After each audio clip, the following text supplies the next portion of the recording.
El gobierno de la Ciudad de México informó que ha iniciado mesas de diálogo permanentes con representantes de organizaciones feministas que exigen el apoyo de las autoridades para erradicar la violencia de género y mayor acceso a la justicia. Así lo informó la jefa de gobierno, Claudia Sheinbaum, quien desde el sábado ha recibido a diversos colectivos pro mujeres con el fin de establecer mejores mecanismos de prevención, atención y seguimiento de la violencia contra el género femenino.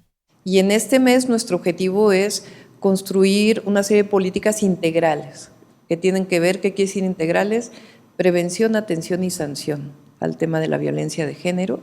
En torno a las manifestaciones que se han suscitado en los últimos días para exigir justicia por las mujeres violentadas, la jefa de gobierno reiteró que su administración respetará el derecho a la libre manifestación sin represión, pero sí se actuará contra quien violente a los representantes de los medios de comunicación. Nosotros no creemos en la represión, también creemos en la protesta pacífica, y cómo hacerlo pues es abriendo todas las mesas que sean necesarias para poder atender a toda protesta social, ¿no?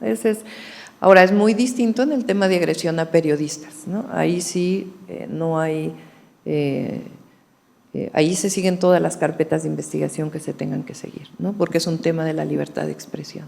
Recordó que las puertas del gobierno capitalino están abiertas para todos y para todas, con el propósito de encaminar un diálogo para la solución de los problemas que aquejan a los capitalinos.